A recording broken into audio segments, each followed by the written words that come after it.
My dear student, कुछ अंतराल के बाद मैं आप लोगों के बीच आपके 12 के एग्ज़ाम को रिफ्रेश करने के लिए कुछ इम्पोर्टेंट क्वेश्चन को लेकर मॉडल सेट के रूप में आपके पास पुनः हाजिर हूँ। और आशा है कि जब आप इस मेरे मॉडल सेट को बनाइएगा तो मैं ये कोशिश कर रहा हूँ कि 3 मॉडल सेट में आपका कम से कम 70 नंबर का क्वेश्चन पेपर में लड़ जाए। पहला मॉडल सेट अभी मैं आपके बीच में डाल रहा हूँ। इसमें टेलीग्राम पर मैं पहले ही मैटर दे दिया हूँ, जिसको आप वीडियो के डिस्क्रिप्शन में भी देख सकते हैं। अब उसे टेलीग्राम के मैटर पर एक ही बात ध्यान रखना है कि जो भी मैं क्वेश्चन दिया हूँ और उसके नीचे बॉक्स में जो बात रखा हूँ, यदि बॉक्स वाली बात आपको याद हो जाएगा तो ऊपर वाला क्वेश्चन बन जाएगा। जैसे ऑब्जेक्टिव क्वेश्चन, पहले मैं सॉलिड स्टेट का कुछ इंपॉर्टेंट क्वेश्चन को डील कर रहा हूँ। जैसे पहला क्वेश्चन है कि Na2O में सोडियम का उपसंयोजन संख्या क्या होगी। अब यही केवल क्वेश्चन नहीं हो सकता है, केवल Na2 ही नहीं पूछ सकता है। अब वह NaCl का भी पूछ सकता है, CaF2 का भी पूछ सकता है। तो आपको पहले क्या करना है कि नीचे जो बॉक्स में मैं दिया हूँ, जैसे यौगिक, अब बगल में लिखा हूँ उपसंयोजन संख्या। अब आप लोगों को मालूम होगा कि उपसंयोजन संख्या कहते किसे हैं। तो क्लासरूम में मैं पढ़ा दिया था कि किसी क्रिस्टलीय ठोस के त्रिविमीय क्षेत्र में एक अवयवी कण के चारों ओर निकटतम पड़ोसी के रूप में उपस्थित अन्य कणों की संख्या उपसंयोजन संख्या कहलाता है। दोस्तों, आप लोग पहले से सब फ्रेश कर लिए हैं।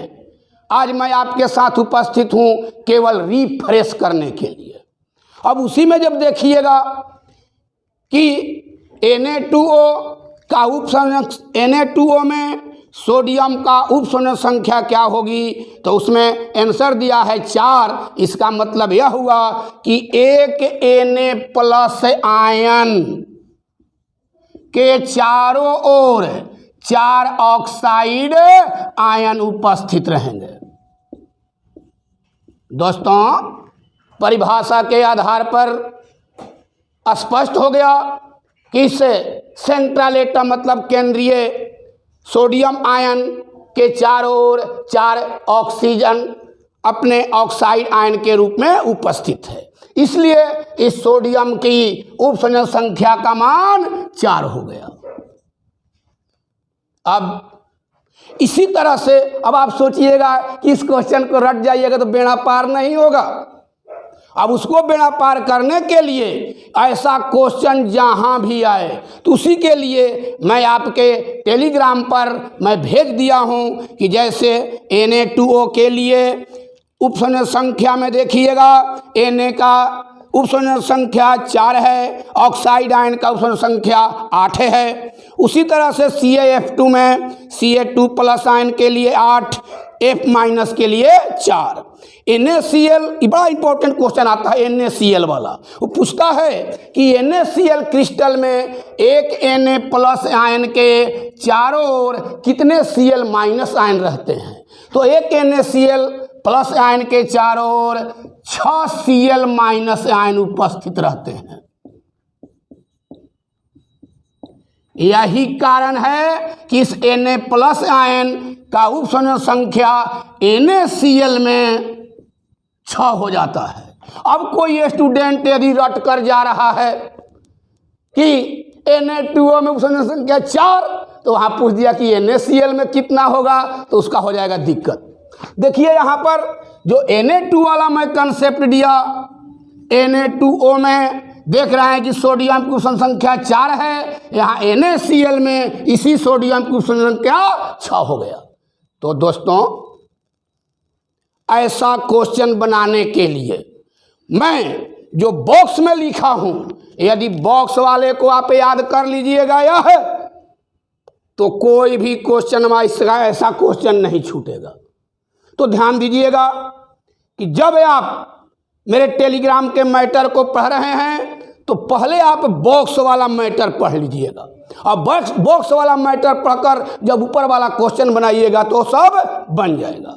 जैसे अब अगला क्वेश्चन पुनः आ रहा है, HCP संरचना में उपसंरचना संख्या एवं परमाणुओं की संख्या। फिर अगला क्वेश्चन है कि BCC एकक कोष्ठिका में रिक्त स्थान, FCC एकक कोष्ठिका का संकुलन क्षमता। इन सबों के लिए नीचे बॉक्स में मैं बनाकर दे दिया हूं।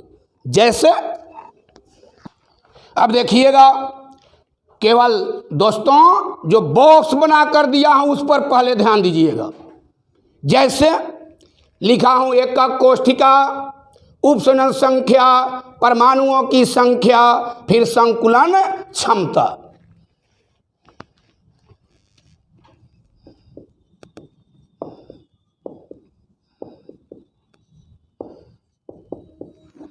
उपसंयोजन संख्या,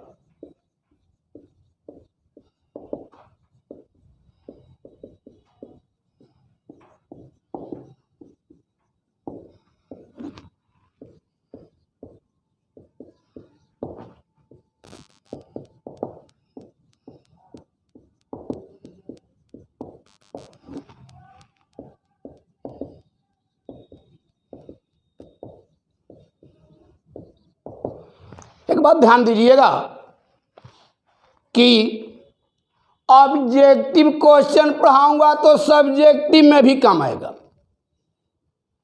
जैसे पूछ देता है कि उपसंयोजन संख्या की परिभाषा लिखें, जो कि अभी मैं थोड़ी देर पहले परिभाषा बोल दिया हूं। फिर पूछेगा संकुलन क्षमता की परिभाषा लिखें। ये दोनों क्वेश्चन इंपॉर्टेंट है। अब संकुलन क्षमता क्या है भाई? तो संकुलन क्षमता के बारे में ध्यान रखिएगा कि किसी एकक कोष्ठिका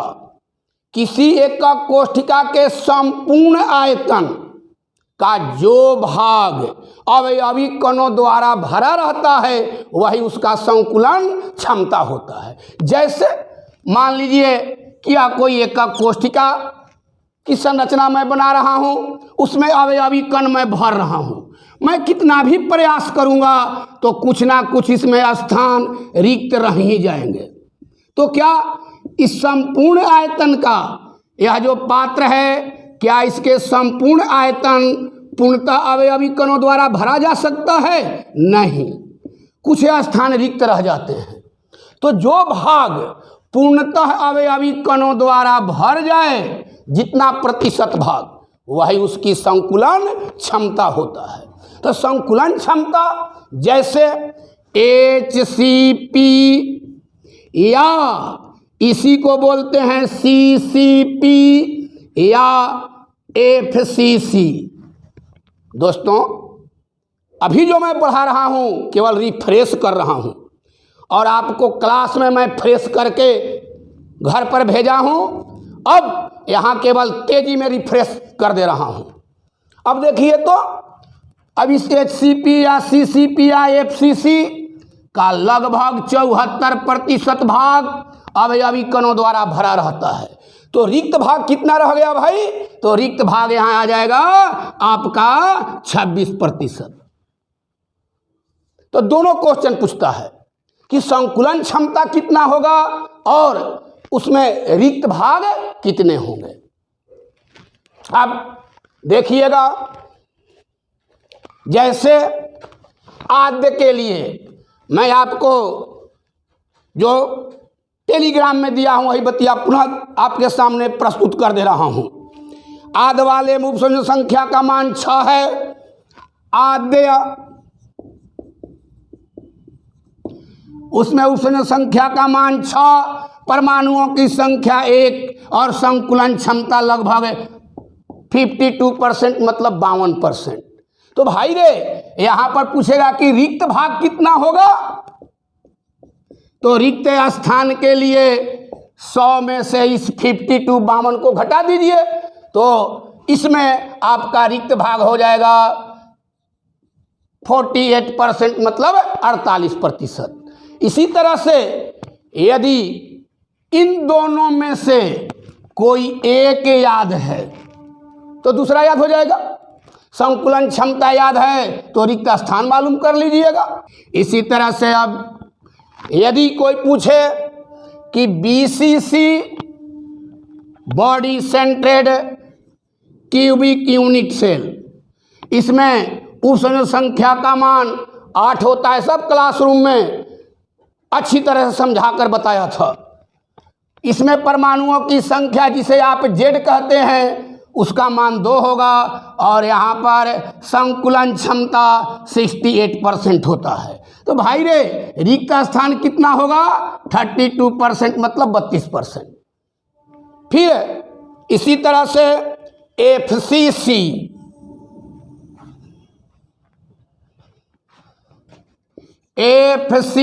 अब ध्यान रखिएगा, FCC कहे या HCP कहे या CCP कहे, सबों का नेचर एक ही जैसा होगा। यहाँ उप संख्या का मान 12 होगा, यहाँ Z मतलब परमाणुओं की संख्या 4 होगी, और यहाँ संकुलन क्षमता 74% होगा, जिसको भी थोड़ी देर पहले मैं डील किया था। तब इसमें रिक्त स्थान हो जाएगा 26%। दोस्तों इसी पर तो क्वेश्चन है। अब सुनिएगा, कह रहा है कि HCP में उप सहसंयोजन संख्या तथा परमाणुओं की संख्या। तो देखिए भाई, HCP को ही FCC या CCP के रूप में मानेंगे। उसमें उप संख्या का मान 12 है, परमाणुओं की संख्या 4, इसलिए यहाँ आंसर हो गया कि उप संख्या का मान 12 है और परमाणुओं की संख्या 4 है। बी पर मैं टिक लगा दिया हूँ। पुनः देखिए, BCCA का कोष्टिका में रिक्त स्थान, वही फ्री स्पेस कितना होगा? तो फ्री स्पेस आपको दिखाई पड़ रहा है, उसमें 32% है, इसलिए यहाँ 32% पर टिक लगा हुआ है। पुनः देखिए, FCCA का कोष्टिका का संकुलन क्षमता, FCC या HCP या CCP का संकुलन क्षमता 74% रहता है और 26% भाग रिक्त रहेगा।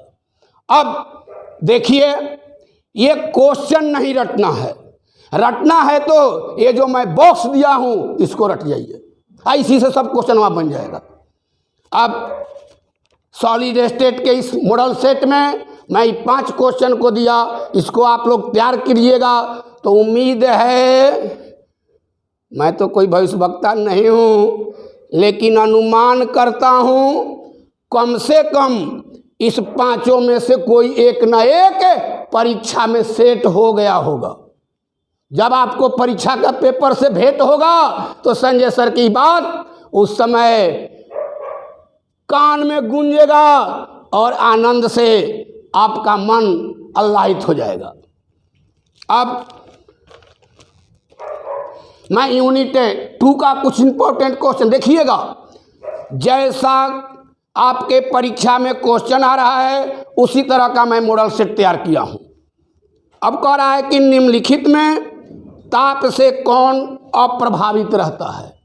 मैं बॉक्स में लिखा हूं कि जिस सांद्रता पद को व्यक्त करने के लिए आयतन का उपयोग होता है वह ताप से प्रभावित हो जाता है। अब रुक जाइएगा, ध्यान दीजिएगा, ये क्वेश्चन तो बड़ा इम्पोर्टेंट होता है। पूछता है कि निम्नलिखित में ताप से कौन प्रभावित होगा चाहे अप्रभावित होगा। तो इसमें पूरा बॉक्स वाला बात पर ध्यान दीजिएगा, वहाँ पर बहुत मैं मेहनत किया हूँ कि जिस सांद्रता पद को व्यक्त करने के लिए आयतन का उपयोग होता है वह ताप से प्रभावित हो जाता है। जैसे देखिए चॉइस ए में दिया है सामान्यता।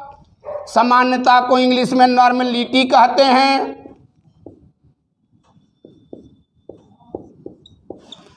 इसका मात्रक आप लोग पढ़े होंगे ग्राम तुल्यांक प्रति लीटर। भाई रे यहाँ आयतन पद आ गया, लीटर में आयतन होता है, वो आयतन पद आ गया, इसलिए यह तापक्रम से प्रभावित हो जाएगा। दूसरा चॉइस में कह रहा है मोलरता। मोलरता संकेत होता है कैपिटल एम, इसको हम लोग कहते हैं मोल प्रति लीटर।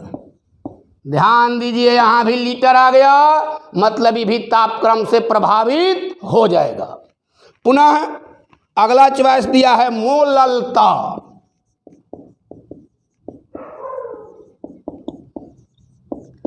यह होता है मोल प्रति किलोग्राम।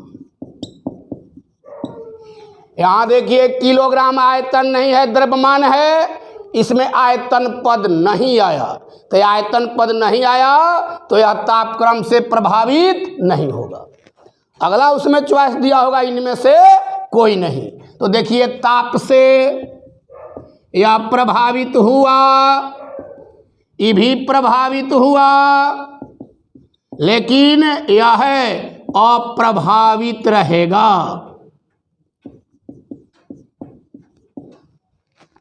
अब पुनः देखिएगा न्यूमेरिकल भाई पहले तो खूब पूछता था, अब न्यूमेरिकल की संख्या कुछ कम किया है, फिर भी मैं देख रहा हूं कि ऑब्जेक्टिव में चाहे लघु उत्तरीय में भी न्यूमेरिकल कुछ पूछ रहा है। जैसे एक क्वेश्चन दिया है कि 2 ग्राम NaOH को जल में 200 ml विलयन बनाया गया, इस विलयन की मोलरता क्या होगी। बॉक्स पर ध्यान दीजिएगा, बॉक्स में मैं एक बड़ा टेक्निकल फार्मूला दिया हूं। जैसे अब ध्यान दीजिएगा, मोलरता निकालने के लिए पूछ रहा है।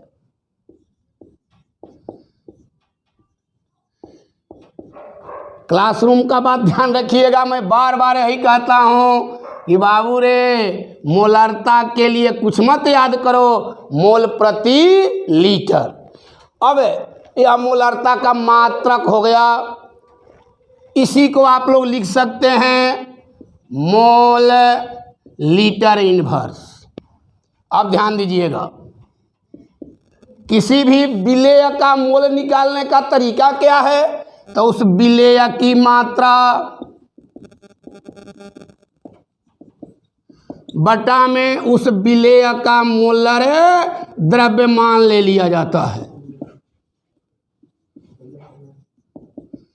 यहां पर देखिए बट्टा का मतलब भागा हुआ, आयतन लेंगे किसमें, लीटर में, विलयन का आयतन ले लिए लीटर में। यदि आयतन कहीं मिलीलीटर में दिया हुआ हो तो हम क्या करेंगे भाई, तो विलेय की मात्रा बटा में मोलर द्रव्यमान, अब फिर भागा, यदि आयतन आपका मिलीलीटर में है तो उसको लीटर में बदलने के लिए 1000 से भाग दीजिएगा। जब पिंटू हो, इसी को जब इंटू किया जाएगा तो 1000 ऊपर चला जाएगा, ये नीचे आ जाएगा।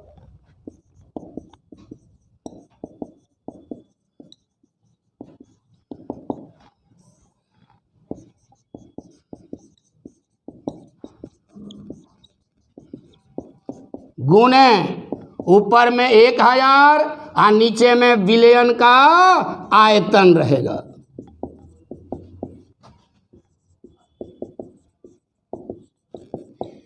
ml में, यदि ध्यान दिए, सावधान रहिएगा, यदि आयतन लीटर में दिया है तो ऊपर 1000 नहीं लिखेंगे, यदि आयतन मिलीलीटर में है तो ऊपर 1000 लिख देंगे।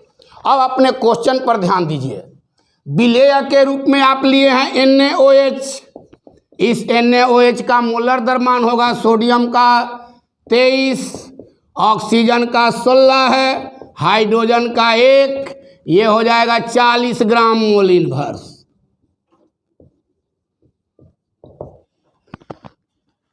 विलेय की मात्रा क्वेश्चन में दिया है 2 ग्राम, नीचे मैं मोलर दर मान ले लिया 40 ग्राम मोल इनवर्स। फिर इंटू में 1000 बाय बिलियन का आयतन क्वेश्चन में दिया है 200 मिलीलीटर, अभी बदल गया नीचे लीटर में। देखिए साइंस में मात्रक पर अधिक ध्यान दिया जाता है, जब तक यूनिट अच्छी तरह से समझ में नहीं आएगा साइंस नहीं बुझाता है। पहले इस अंक का गुणा भाग मत कीजिए, पहले यूनिट कटा लीजिए। ये मोल चला जाएगा ऊपर, तब मोल अब बट्टा में लीटर बतिया गया, मोल प्रति लीटर। अब इसी को मोलरता कहेंगे, सोल्व कर लो।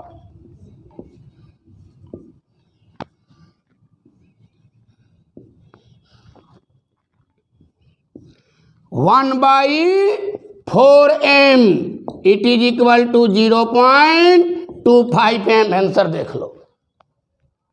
तब एक कहीं बात ध्यान रखिए, यहां से मोलरता पूछेगा तो डायरेक्ट इस फार्मूला का आप उपयोग कर सकते हैं। कब इस फार्मूला का उपयोग कीजिएगा? जब बिलियन का आयतन मिलीलीटर में दिया हो। अब एकदम सावधान रहिएगा, साइंस का आदमी सावधान नहीं रहेगा तो जीवन में व्यवधान आ जाता है। यदि लीटर में दिया रहेगा तो 1000 ऊपर नहीं रखेंगे, क्योंकि 1000 इसीलिए लिखे हो कि इस मिलीलीटर को मुझे बदल देना है लीटर में।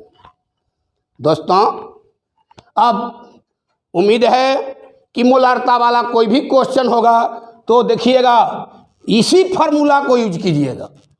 अब देखिए अगला जो क्वेश्चन है, क्वेश्चन नंबर 8, वो आपका मोललता निकालने के लिए कह रहा है। कह रहा है कि 234.2 ग्राम चीनी का विलयन है। 234.2 ग्राम चीनी का विलयन, चीनी का ये जलीय विलयन है।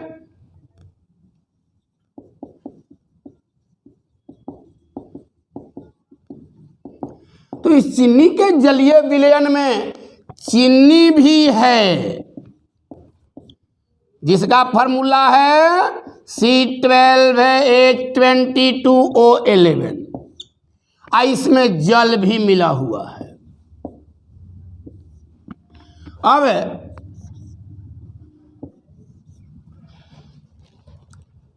फिर कह रहा है कि इस विलयन में शुद्ध जो चीनी है वह है 34.2 ग्राम केवल चीनी है। तो अब पूछ रहा है अंत में कि विलयन की मोललता क्या होगी।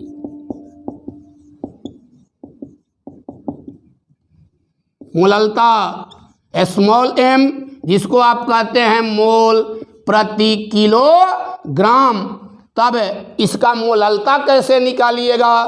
तो मोललता निकालने का तकनीक है, जैसा कि मैं फार्मूला में दे दिया हूँ कि विलेय की मात्रा बटा में मोलर द्रव्यमान गुणे 1000 और नीचे कर दिया हूँ विलायक का द्रव्यमान। देखिएगा यह जो है चीनी और जल, ये दोनों मिलाकर विलयन बना है। इसमें से हम चीनी विलेय की मात्रा को जब घटा देंगे तो हमें मिल जाएगा विलयन की मात्रा। फिर से जब इसमें से हम पूरा विलयन की मात्रा 234.2 ग्राम है, इसमें से हम विलेय चीनी की मात्रा को जब घटाएंगे तो मुझे मिल जाएगा विलायक की मात्रा।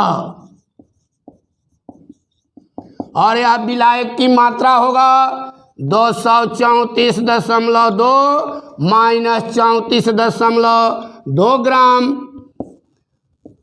बराबर ये आपका आ जाएगा 200 ग्राम। अब देखिए मोललता के लिए मैं फार्मूला लिखा हूँ कि विलेय की मात्रा, विलेय की मात्रा है 34.2 ग्राम बटा में इस चीनी C12H22O11 है। इसका जब मोलर द्रव्यमान निकालिएगा तो आता है 342 ग्राम मोल इनवर्स। वह बहुत बार क्लास में मैं निकाल कर बताया हूँ। तो 342 ग्राम मोल इनवर्स, ग्राम ग्राम कैंसिल, फिर इनटू वही बात ऊपर 1000 और नीचे विलायक की मात्रा ग्राम में 200 ऊपर 1000 किए, इसका मतलब यह विलायक हो गया किलोग्राम में। अब कटा लीजिए, आंसर आ जाएगा।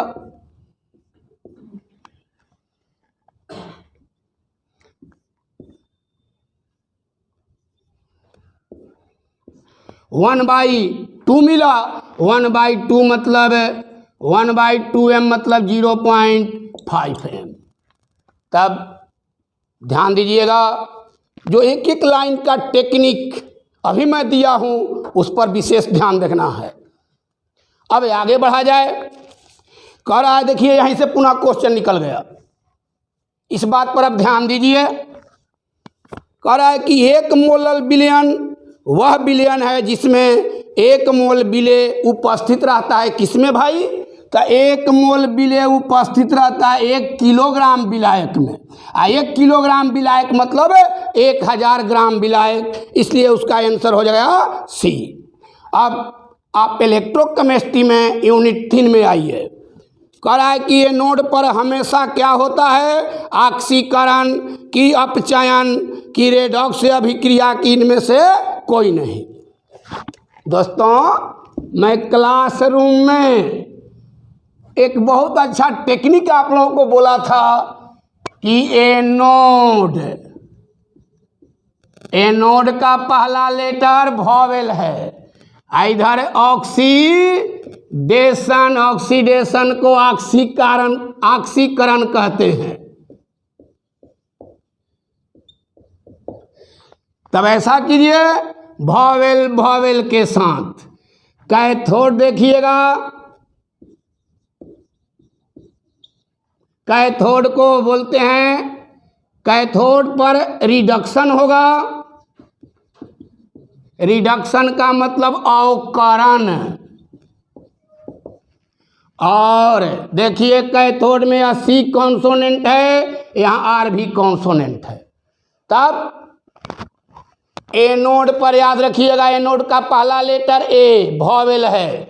उधर ऑक्सीकरण को इंग्लिश में ऑक्सीडेशन बोलते हैं, उसका भी पहला लेटर वॉवेल है। तो याद रखिए कि एनोड पर हमेशा ऑक्सीकरण होता है और कैथोड पर हमेशा अवकरण होता है। देखिए बॉक्स में मैं क्या आपको लिख कर दिया हूँ कि एनोड पर हमेशा ऑक्सीकरण एवं कैथोड पर हमेशा अपचयन मतलब अवकरण होता है। अब अलग अलग सेल के लिए बात ध्यान दीजिएगा।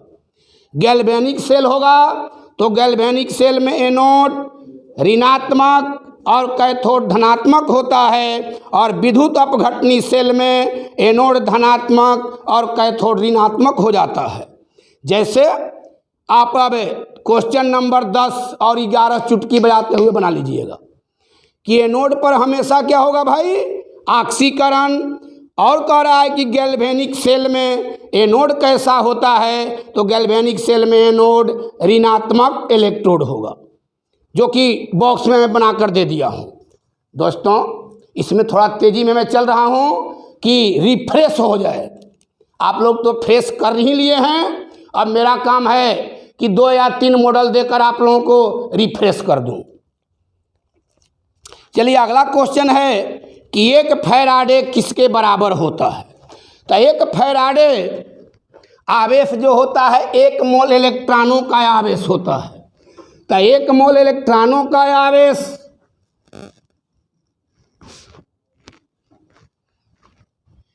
1 फैराडे बराबर, टेलीग्राम के जो नोट्स मैं आपको टेलीग्राम में भेजा हूँ उसमें ये बात मैं बता दिया हूँ।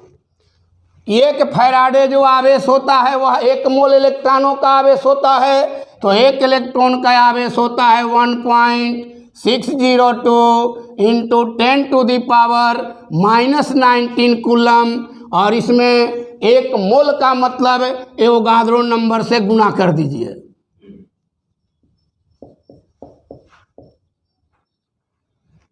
इतना कूलम आ जाएगा।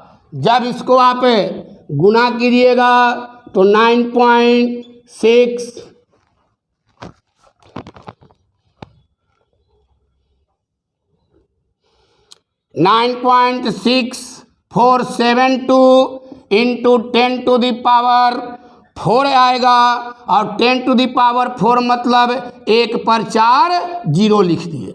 अब जब मल्टीप्लाई कीजिएगा तो ये आ जाएगा 96472 मतलब 96,472 कूलम। इसी को हम लोग 96,500 कूलम लगभग में लिख देते हैं।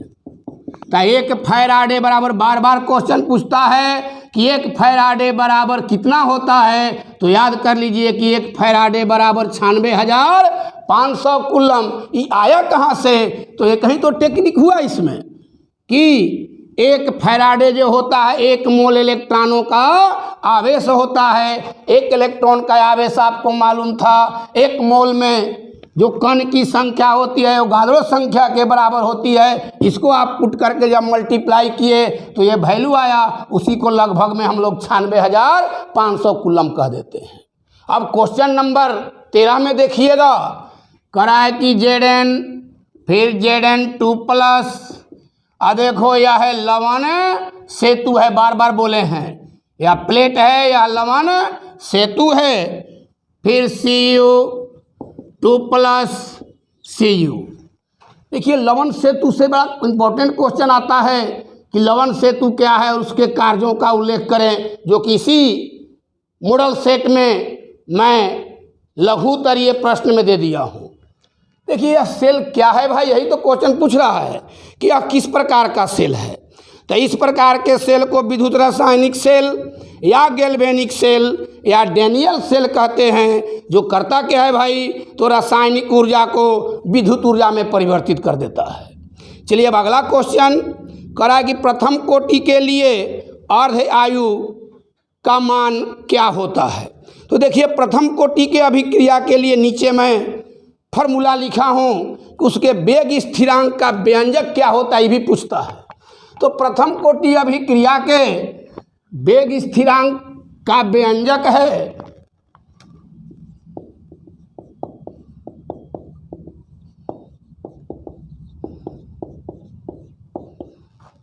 2.303/T log A0/A। यहाँ A0 क्या है, इनिशियल माने प्रारंभिक सांद्रता, और A क्या है, अंतिम सांद्रता। जो आप अर्ध जीवन काल कहते हैं, तो अर्ध जीवन काल की स्थिति में यह जो अंतिम सांद्रता है वह प्रारंभिक सांद्रता का आधा हो जाता है। इसका मतलब यह हुआ कि 2.303/T into log A0 is divided by A0/2। अब इसको आप सोल्व कीजिएगा तो यह आ जाएगा 2.303/T इंटू लॉग, ये समाप्त हो जाएगा, log 2 आ जाएगा। और मैथमेटिक्स में आप लोग बहुत बार इसको देखे होंगे कि log 2 का जो मान होता है वह 0.301 होता है। अब जब इसको मल्टीप्लाई कीजिएगा तो आपका नियरली आ जाएगा 0.693 के लगभग में आएगा बाई टी। अब यहाँ जो टी लिखेंगे वह है हाफ लाइफ हो जाएगा। तो देखिए भाई आ गया वेग स्थिरांक के बराबर 0.693/T हाफ मतलब अर्ध जीवन काल। यदि यही अर्ध जीवन काल हम इधर रख दें तो ये हो जाएगा 0.693 693/k। यही तो क्वेश्चन वहाँ पूछ रहा था। अब आगे का क्वेश्चन होगा कि प्रथम कोटि अभिक्रिया के लिए वेग स्थिरांक k का मात्रक क्या होगा। देखो भाई यहीं से निकल जाएगा। प्रथम कोटि अभिक्रिया के लिए वेग स्थिरांक k का मात्रक पूछ रहा है। देखिए सांद्रता है, ये भी सांद्रता है, कटकर समाप्त हो जाएगा। और अब क्या बचा भाई, 2.303/t। इसका मतलब इस k का जो मात्रक होगा समय का इन्वर्स हो जाएगा। मतलब k का मात्रक बराबर समय इन्वर्स, मतलब टाइम इन्वर्स। और टाइम इन्वर्स, टाइम का यूनिट प्राय सेकेंड लिया जाता है, वही ऐसा यूनिट भी है, तो कभी कभी सेकेंड इन्वर्स भी कह देगा। तो देखिए जो चॉइस मैं दिया हूँ, ध्यान रखिएगा चॉइस पर। जो ए चॉइस करेक्ट किया हूँ वह प्रथम कोटि की अभिक्रिया के लिए है, बी सांद्रता के लिए है, सी जो है वह शून्य कोटि की अभिक्रिया के लिए है, और जो डी है वह द्वितीय कोटि की अभिक्रिया के लिए है। अगला 16 नंबर क्वेश्चन कह रहा है कि यदि अभिक्रिया की वेग या दर, तो वेग या दर के लिए एक्सप्रेशन दिया है, फॉर्मूला दिया है, k इक्वल दर बराबर k इंटू ए का पावर 2 और b का पावर 1। अब कोटि पूछ रहा है, मतलब ऑर्डर ऑफ रिएक्शन। तो कोटि के लिए मुझ कुछ मत कीजिए, ये चोटी वाला मतलब पावर वाले को जोड़ दीजिए। तो इसका कोटि हो गया 2 + 1 = 3।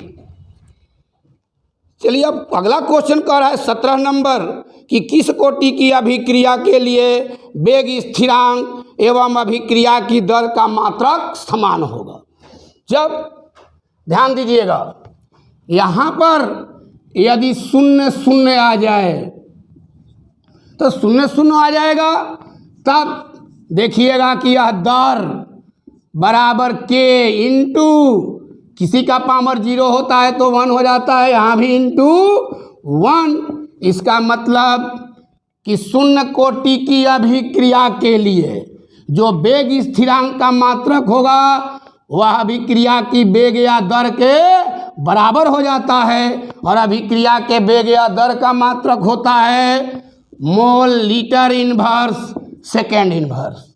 तो अब देखिए शून्य कोटि के अभिक्रिया के वेग स्थिरांक का मात्रक है mole litre inverse second inverse, जो कि अभिक्रिया के वेग या दर के ठीक बराबर होता है।